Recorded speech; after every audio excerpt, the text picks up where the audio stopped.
नमस्ते।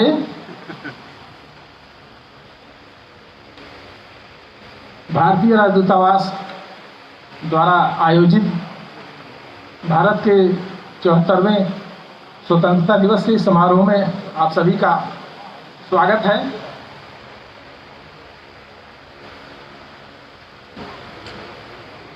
सम्माननीय मिशन उप प्रमुख महोदया मैडम नामग्या खम्पा जी, हमारे यहाँ नवागत का स्वागत करने की परंपरा है, इसलिए मैं आप सभी की तरफ से हमारी नई deputy chief of mission madam Namgya Khampa ji का विशेष स्वागत करता हूं, जो करीब 1 महीना पहले ही हमारे मिशन परिवार के सदस्य हैं। 10 जुलाई को आप सभी की तरफ से थोड़ी तालियां हो जाएं तो सभी की तरफ से स्वागत हो जाएगा। सम्माननीय मैडम, आपका बहुत बहुत स्वागत है भारतीय राजदूतावास के इस परिवार में।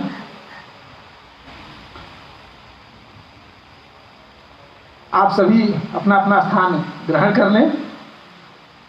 थोड़ी ही देर में हमारे बीच माननीय राजदूत महोदय का आगमन होगा और ध्वजारोहण के साथ हम कार्यक्रम को औपचारिक रूप से आगे बढ़ाएंगे। तब तक के लिए 1-2 सूचनाएं हैं। कृपया अपना मास्क पहन लें। अगर आपने मास्क नहीं पहना है, नहीं लाए हैं, तो हमारे मंच की बाईं तरफ आपके लिए मास्क की व्यवस्था भी की गई है। आप मास्क यहाँ से भी ले सकते हैं। थोड़ी सोशल डिस्टेंसिंग का पालन करें, क्योंकि ये कार्यक्रम कोरोना के इस विशेष समय में आयोजित किया जा रहा है।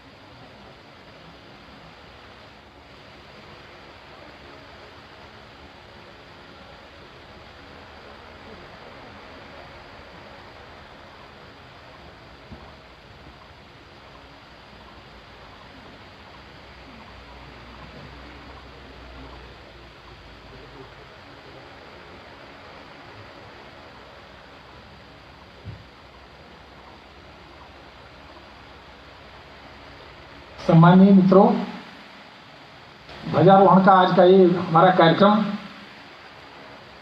विशेष परिस्थितियों में आयोजित हो रहा है और इसलिए हमारी कार्यक्रम की मर्यादा है। उस मर्यादा के हिसाब से हम कार्यक्रम को आगे संचालित करेंगे। थोड़ी ही देर में ठीक 9 बजे हमारे बीच में माननीय राजदूत महोदय का आगमन होगा और उसके बाद हम कार्यक्रम को आगे बढ़ाएंगे। आप जानते ही हैं, हमारे देश भारत की पहचान दुनिया के सबसे बड़े और विविधतापूर्ण लोकतंत्र के रूप में है और आज का यह मॉडेस्ट सेलिब्रेशन उसी लोकतंत्र का एक जश्न है जिसमें हम और आप भाग लेने का सौभाग्य प्राप्त कर रहे हैं। मैं इस अवसर पर आयोजित कार्यक्रम की संक्षिप्त रूपरेखा आपके लिए प्रस्तुत करना चाहूँगा। 9 बजे के आसपास माननीय राजदूत महोदय का हमारे बीच में आगमन होगा। भारत के राजदूत माननीय श्री विनय मोहन पात्रा सर हमारे बीच में होंगे। ठीक 9 बजे ही माननीय राजदूत महोदय ध्वजारोहण करेंगे, जिसके तत्काल बाद राष्ट्रगान होगा। तत्पश्चात माननीय राजदूत महोदय द्वारा भारत के महामहिम राष्ट्रपति महोदय का संदेश पढ़ा जाएगा। छोटी छोटी सांस्कृतिक प्रस्तुतियां 2 हैं, केंद्रीय विद्यालय और स्वामी विवेकानंद सांस्कृतिक केंद्र काठमांडू के बच्चों के द्वारा। और मैं आप सबका ध्यान इस बात की ओर आकृष्ट करना चाहता हूं कि हम पूरे कार्यक्रम के दौरान सोशल डिस्टेंसिंग का पूरा ख्याल रखते हुए कार्यक्रम को आगे बढ़ाएंगे। इसीलिए मेरा आप सभी से अनुरोध भी है कि कृपया सोशल डिस्टेंसिंग का पालन कर लें, मास्क जरूर पहन लें और कृपया कोई सोशल मीडिया पर फोटोज वगैरह से बचें। विशेष परिस्थितियों में जैसा कि हमने बताया we are doing just modest celebration. और चूँकि एक ऐसा अवसर है ध्वजारोहण का, हमारे लोकतंत्र का ऐसा विशिष्ट पर्व है जिसमें हमें सेलिब्रेशन भी करना है, लेकिन जो हमारी समय की मर्यादाएं हैं उनका भी हमें ख्याल रखना है। कार्यक्रम की समाप्ति के पश्चात जलपान की व्यवस्था है, लेकिन सोशल डिस्टेंसिंग को सुनिश्चित करने की दृष्टि से और एक ही काउंटर पर भीड़ नहीं करने के लिए आपके लिए कुल 5 काउंटर बनाए गए हैं। काउंटर नंबर 1 और 2 दाहिनी तरफ, 3 काउंटर पीछे की तरफ हैं और ज़्यादा भीड़ नहीं लगाएंगे किसी एक काउंटर पे, ऐसा अनुरोध है। आपस में दूरी का पालन, सोशल डिस्टेंसिंग का पालन करते हुए ही हम कार्यक्रम को आगे बढ़ाएंगे। गत वर्षों में आप सभी जो इस कार्यक्रम के साक्षी रहे हैं वो आप जानते हैं कि हमारे इस कार्यक्रम में नेपाल आर्मी बैंड भी आता रहा है, जिसकी हमें अनुपस्थिति दिख रही है। उससे ही आपको अंदाजा लगेगा कि we are just doing a modest celebration. तो उस हिसाब से हम कार्यक्रम को आगे बढ़ाएंगे। आप सभी अपना स्थान ग्रहण कर लें। और गत वर्षों में परंपरा रही है राजदूत महोदय को रिसीव करने की आरजी ऑफिसर्स के द्वारा, लेकिन आपकी सूचना के लिए बताना चाहूँगा कि इस बार हम ऐसा सोशल डिस्टेंसिंग का पालन करने के नाते नहीं कर रहे हैं। सीधे राजदूत महोदय का आगमन होगा और कार्यक्रम को हम आगे बढ़ाएंगे। ज़्यादा समय नहीं है, थोड़ी ही देर में हमारे बीच में सम्माननीय राजदूत महोदय का आगमन हो जाएगा।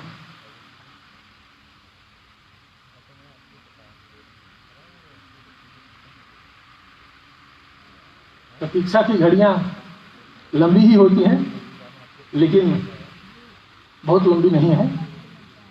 हमारे बीच में थोड़ी ही देर में सम्माननीय राजदूत महोदय का आगमन होगा।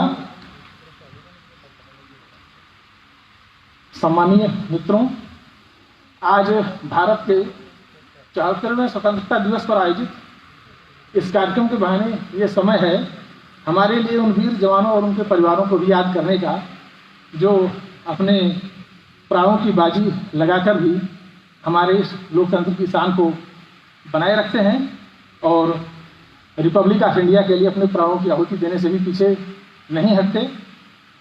मैं हम सभी की तरफ से उन्हें नमन करता हूं और उनके प्रति सम्मान और कृतज्ञता की भावना से सिर झुकाता हूं।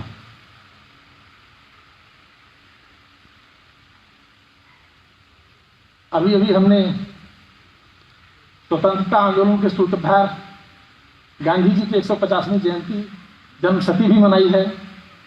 आज के इस पावन अवसर पर राष्ट्रपिता को नमन करते हुए सत्य और अहिंसा के उनके उन मूल्यों को भी स्मरण करता हूँ जो पूरी मानवता की धरोहर है और जिनकी आज मानवता को बहुत ज़रूरत है। संकेत मिल गया है कि हमारे बीच में माननीय सम्माननीय राजदूत महोदय श्री विनय मोहन पाटराकर का आगमन थोड़ी ही देर में होगा और चंद क्षणों में वो हमारे बीच में होंगे। जैसा कि मैंने बताया है, हम सभी सम्माननीय राजदूत महोदय के आगमन के पश्चात ध्वजारोहण के साक्षी होंगे। ध्वजारोहण होगा, ध्वजारोहण के बाद राष्ट्रगान में शामिल होंगे। राष्ट्रपति महोदय का संदेश पढ़ा जाएगा और छोटी छोटी सांस्कृतिक प्रस्तुतियों के साथ ही हमारे इस कार्यक्रम का समापन होगा। इस मॉडेस्ट सेलिब्रेशन का समापन होगा जो कि हम आज यहाँ कर रहे हैं। मैं आप सभी से अनुरोध करता हूँ कि कृपया अपने मोबाइल फ़ोन भी स्विच ऑफ या साइलेंट मोड में कर रहे हैं और अब तो सभी अपना स्थान ग्रहण करने कोई खड़े ना रहें, क्योंकि सम्माननीय राजदूत महोदय के आने का संकेत मिला है तो वे हमारे बीच में थोड़ी ही देर में होंगे। और सम्माननीय राजदूत महोदय हमारे बीच में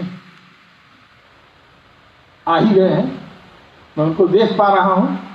मैं आप सभी से अनुरोध करूंगा कि सम्माननीय राजदूत महोदय के प्रति सम्मान व्यक्त करते हुए सम्माननीय राजदूत महोदय द्वारा ध्वजारोहण किया जाएगा और ध्वजारोहण के ठीक पश्चात राष्ट्रगान, तत्पश्चात राष्ट्रपति महोदय का संदेश।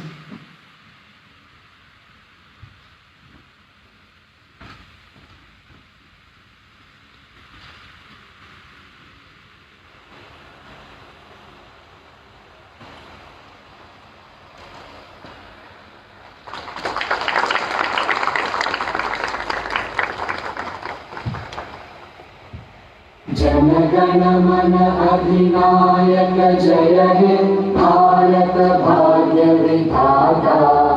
पंजाब सिंध गुजरात मराठा द्राविड़ उत्कल गंगा। विंध्य हिमाचल यमुना गंगा उच्चल जलधि तरंगा। तव शुभ नामे जागे, तव शुभ आशीष मागे। गाहे तव जय गाथा, जन गण मंगल दायक जय हे भारत भाग्य विधाता। जय हे जय हे जय हे जय जय जय जय हे। अब सम्माननीय राजदूत महोदय द्वारा भारत के महामहिम राष्ट्रपति महोदय का संदेश पढ़ा जाएगा।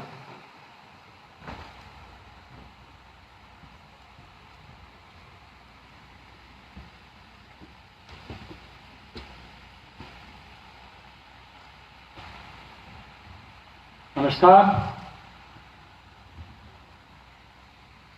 भारत के 74वें स्वतंत्रता दिवस पर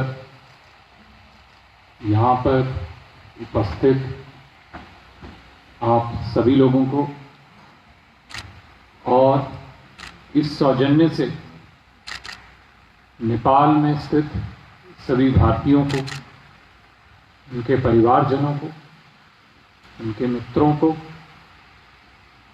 भारत नेपाल मैत्री के हितैषियों को, नेपाल में स्थित भारत के सभी मित्रों को भारत के 74वें स्वतंत्रता दिवस की बहुत बहुत शुभकामनाएं। इस अवसर पर मेरा ये सौभाग्य है कि देश के प्रति जो हमारे राष्ट्रपति माननीय श्री रामनाथ कोविंद जी का संदेश है वो आपके समक्ष रखूं और इस सौजन्य से जो नेपाल में सभी भारतीय हैं उनके सामने भी इस विचारधारा का प्रस्तुतिकरण। अब मैं माननीय राष्ट्रपति जी का जो राष्ट्र के नाम संदेश है वो पढ़ूंगा। मेरे प्यारे देशवासियों, नमस्कार।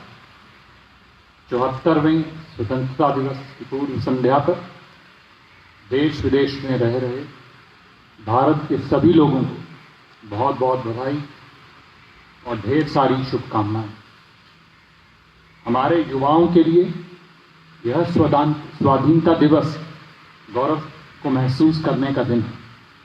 इस अवसर पर हम अपने स्वाधीनता सेनानियों के बलिदान को कृतज्ञता के साथ याद करते हैं। उनके बलिदान के बल पर ही हम सब आज एक स्वाधीन देश के निवासी हैं। हमारे स्वाधीनता संग्राम के आदर्शों की नींव पर ही आधुनिक भारत का निर्माण हो रहा है। हमारे दूरदर्शी राष्ट्र नायकों ने अपने विविध विचारों की राष्ट्रीयता के एक सूत्र में पिरोया था। उन्होंने अपने कार्यकलापों से आधुनिक राष्ट्र के रूप में भारत की पहचान को मूर्त रूप प्रदान किया। हम सौभाग्यशाली हैं कि महात्मा गांधी हमारे स्वाधीनता आंदोलन के मार्गदर्शक रहे। उनके व्यक्तित्व में एक संत और राजनेता का जो समन्वय दिखना चाहिए वह भारत की मिट्टी में ही संभव था। इस वर्ष स्वतंत्रता दिवस के उत्सवों में हमेशा की तरह धूमधाम नहीं होगी।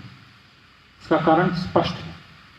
पूरी दुनिया एक ऐसे घातक वायरस से जूझ रही है जिसने जनजीवन को भारी क्षति पहुंचाई है और हर प्रकार की गतिविधियों में बाधा उत्पन्न की है।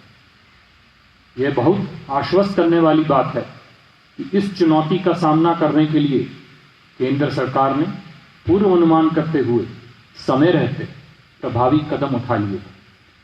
इन असाधारण प्रयासों के बल पर घनी आबादी और विविध परिस्थितियों वाले हमारे विशाल देश में इस चुनौती का सामना किया जा रहा है।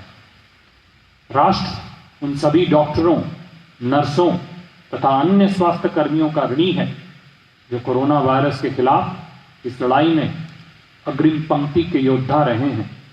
दुर्भाग्यवश उनमें से अनेक योद्धाओं ने इस महामारी का मुकाबला करते हुए अपने जीवन का बलिदान दिया है। ये हमारे राष्ट्र के आदर्श सेवा योद्धा हैं। इन कोरोना योद्धाओं की जितनी भी सराहना की जाए वह कम है। ये सभी योद्धा अपने कर्तव्य की सीमाओं से ऊपर उठकर लोगों की जान बचाते हैं और आवश्यक सेवाओं की उपलब्धि सुनिश्चित करते हैं। ऐसे डॉक्टर, स्वास्थ्यकर्मी, डिलीवरी स्टाफ, परिवहन, रेल, विमानकर्मी, पुलिसकर्मी, आपदा प्रबंधन दलों के सदस्य, सरकारी कर्मचारी, समाज सेवी संगठन और उदार नागरिक अपने साहस तथा निस्वार्थ सेवा के प्रेरक उदाहरण प्रस्तुत करते हैं। इसी दौरान पश्चिमी बंगाल और उड़ीसा में आए अफमान चक्रपात ने भारी नुकसान पहुंचाया, जिससे हमारी चुनौतियां और बढ़ गई। इस आपदा के दौरान जानमाल की क्षति को कम करने में आपदा प्रबंधन दलों, केंद्र और राज्यों की एजेंसियां तथा सजग नागरिकों के एकजुट प्रयासों से काफी मदद मिली। मेरे प्यारे देशवासियों, इस महामारी का सबसे कठोर प्रहार गरीबों और रोजाना आजीविका कमाने वालों पर हुआ है। संकट के इस दौर में उनको सहारा देने के लिए वायरस की रोकथाम के प्रयासों के साथ साथ अनेक जनकल्याणकारी कदम भी उठाए गए हैं। प्रधानमंत्री गरीब कल्याण योजना की शुरुआत करके सरकार ने करोड़ों लोगों को आजीविका दी है, ताकि महामारी के कारण नौकरी गंवाने, एक जगह से दूसरी जगह जाने तथा जीवन के अस्त व्यस्त होने के कष्ट को कम किया जा सके। किसी भी परिवार को भूखा न रहना पड़े, इसके लिए जरूरतमंद लोगों को मुफ्त अनाज दिया जा रहा है। मुफ्त अनाज उपलब्ध कराने के दुनिया के सबसे बड़े इस अभियान को नवंबर 2020 तक बढ़ा दिया गया है। इस अभियान से हर महीने लगभग 80 करोड़ लोगों को राशन मिलना सुनिश्चित किया गया है। दुनिया में कहीं भी मुसीबत में फंसे हमारे भारतीयों की मदद करने के लिए प्रतिबद्ध सरकार द्वारा वंदे भारत मिशन के तहत 10 लाख लोगों से अधिक भारतीयों को स्वदेश वापस लाया गया है। अपने सामर्थ्य में विश्वास के बल पर हमने कोविड-19 के खिलाफ लड़ाई में अन्य देशों की और भी मदद का हाथ बढ़ाया है। अन्य देशों के अनुरोध पर दवाओं की आपूर्ति करके हमने एक बार फिर ये सिद्ध किया है कि भारत संकट की घड़ी में विश्व समुदाय के साथ खड़ा रहता है। संयुक्त राष्ट्र सुरक्षा परिषद की अस्थायी सदस्यता के लिए हाल ही में संपन्न चुनावों में मिली भारी समर्थन भारत के प्रति व्यापक अंतर्राष्ट्रीय सद्भावना का प्रमाण है। भारत की ये परंपरा रही है कि हम केवल न अपने लिए नहीं जीते, बल्कि पूरे विश्व के कल्याण की भावना के साथ कार्य करते हैं। भारत की आत्मनिर्भरता का अर्थ स्वयं सक्षम होना है, दुनिया से अलगाव या दूरी बनाना नहीं। इसका अर्थ ये भी है कि भारत वैश्विक बाजार व्यवस्था में शामिल भी रहेगा और अपनी विशेष पहचान भी कायम रखेगा। आज विश्व समुदाय वसुधैव कुटुंबकम अर्थात समस्त विश्व एक परिवार है कि उस मान्यता को स्वीकार कर रहा है जिसका उद्घोष हमारी परंपरा में बहुत पहले ही कर दिया गया था। लेकिन आज जब विश्व समुदाय के समक्ष आई सबसे बड़ी चुनौती से एकजुट होकर संघर्ष करने की आवश्यकता है, तब हमारे पड़ोसी ने अपनी विस्तारवादी गतिविधियों को चालाकी से अंजाम देने का दुस्साहस किया है। सीमाओं की रक्षा करते हुए हमारे बहादुर जवानों ने अपने प्राण न्यौछावर कर दिए। भारत माता के वे सपूत राष्ट्र गौरव के लिए ही जिए और इसी के लिए मर मिटे। पूरा देश गलवान घाटी के बलिदानियों को नमन करता है। हर भारतवासी के हृदय में उनके परिवार के सदस्यों के प्रति कृतज्ञता का भाव है। उनके शौर्य ने यह दिखा दिया है कि यद्यपि हमारी आस्था शांति में है, फिर भी यदि कोई अशांति उत्पन्न करने की कोशिश करेगा तो उसे माकूल जवाब दिया जाएगा। हमें अपने सशस्त्र बलों, पुलिस तथा अर्धसैनिक बलों पर गर्व है जो सीमाओं की रक्षा करते हैं और हमारी आंतरिक सुरक्षा सुनिश्चित करते हैं। कृषि क्षेत्र में ऐतिहासिक सुधार किया गया है। अब किसान बिना किसी बाधा के देश में कहीं भी अपनी उपज बेचकर उसका अधिकतम मूल्य प्राप्त कर सकता है। मेरे प्यारे देशवासियों, वर्ष 2020 में हम सब ने कई महत्वपूर्ण सबक सीखे हैं। एक अदृश्य वायरस ने इस मिथक को तोड़ दिया है कि प्रकृति मनुष्य के अधीन है। मेरा मानना है कि सही राह पकड़कर प्रकृति के साथ सामंजस्य पर आधारित जीवन शैली को अपनाने का अवसर मानवता के सामने अभी भी मौजूद है। मेरी यह धारणा है कि वर्तमान संदर्भ में अर्ध केंद्रित समावेशन से अधिक महत्वपूर्ण मानव केंद्रित सहयोग का है। दूसरा सबक यह है कि प्रकृति रूपी जननी की दृष्टि में हम सब एक समान हैं और अपने जीवन की रक्षा और विकास के लिए मुख्यतः अपने आसपास के लोगों पर निर्भर है। तीसरा सबक स्वास्थ्य सेवा को और मजबूत करने से जुड़ा है। सार्वजनिक अस्पतालों और प्रयोगशालाओं ने कोविड-19 का सामना करने में अग्रणी भूमिका निभाई है। चौथा सबक विज्ञान और प्रौद्योगिकी से संबंधित है। इस वैश्विक महामारी से विज्ञान और टेक्नोलॉजी को तेजी से विकसित करने की आवश्यकता पर और अधिक ध्यान गया है। ये सभी सबक पूरी मानवता के लिए उपयोगी सिद्ध होंगे। आज की युवा पीढ़ी ने इन्हें भली भांति आत्मसात किया है और मुझे विश्वास है कि इन युवाओं के हाथों में भारत का भविष्य सुरक्षित है। ये दौर हम सभी के लिए कठिन है। हमारे युवाओं की कठिनाई तो और भी गंभीर दिखाई देती है। शिक्षण संस्थानों के बंद होने से हमारे बेटे बेटियों में चिंता पैदा हुई होगी और फिलहाल वे अपने सपनों और आकांक्षाओं को लेकर चिंतित होंगे। मैं उन्हें ये बताना चाहूँगा कि इस संकट पर हम विजय हासिल करेंगे और इसलिए अपने सपनों को पूरा करने के प्रयासों में आप सभी युवाओं को निरंतर जुट रहना चाहिए। हमारे बच्चों और युवाओं को भविष्य की ज़रूरतों के अनुसार शिक्षा प्रदान की दृष्टि से केंद्र सरकार ने हाल ही में राष्ट्रीय शिक्षा नीति लागू करने का निर्णय लिया है। मुझे विश्वास है कि इस नीति से गुणवत्ता से युक्त एक नई शिक्षा व्यवस्था विकसित होगी जो भविष्य में आने वाली चुनौतियों को अवसर में बदलकर नए भारत का मार्ग प्रशस्त करेगी। राष्ट्रीय शिक्षा नीति एक दूरदर्शी और दूरगामी नीति है। इस शिक्षा में इंक्लूजन, इनोवेशन एंड इंस्टीट्यूशन की संस्कृति को मजबूती मिलेगी। केवल 10 दिन पहले अयोध्या में श्री राम जन्मभूमि पर मंदिर निर्माण का शुभारंभ हुआ है और देशवासियों को गौरव की अनुभूति हुई है। देशवासियों ने लंबे समय तक धैर्य और संयम का परिचय दिया और देश की न्याय व्यवस्था में सदैव आस्था बनाए रखी। श्री राम जन्मभूमि से संबंधित न्यायिक प्रकरण को भी समुचित न्याय प्रक्रिया के अंतर्गत सुलझाया गया। सभी पक्षों और देशवासियों ने उच्चतम न्यायालय के निर्णय को पूरे सम्मान के साथ स्वीकार किया और शांति, अहिंसा, प्रेम एवं सौहार्द के अपने जीवन मूल्यों को विश्व के समक्ष पुनः प्रस्तुत किया। इसके लिए मैं सभी देशवासियों को बधाई देता हूँ। आप सभी देशवासी इस वैश्विक महामारी का सामना करने में जिस समझदारी और धैर्य का परिचय दे रहे हैं, उसकी सराहना पूरे विश्व में हो रही है। मुझे विश्वास है कि आप इसी प्रकार सतर्कता और जिम्मेदारी बनाए रखेंगे। हमारे पास विश्व समुदाय को देने के लिए बहुत कुछ है, विशेषकर भौतिक, आत्मिक विश्व शांति के क्षेत्र में इसी लोक मंगल की भावना के साथ मैं प्रार्थना करता हूँ कि समस्त विश्व का कल्याण हो। सर्वे भवन्तु सुखिने, सर्वे सन्तु निरामया, सर्वे भद्राणि पश्यन्ते, माँ कश्चित् दुर्भग भवति। अर्थात सभी सुखी रहें, सभी रोग मुक्त रहें, सभी लोग अच्छाइयों पर ध्यान दें और किसी को भी दुख ना भोगना पड़े। एक बार फिर आप सबको 74वें स्वतंत्रता दिवस की बधाई देते हुए आप सभी के अच्छे स्वास्थ्य एवं सुंदर भविष्य की कामना करता हूँ। धन्यवाद। जय हिंद।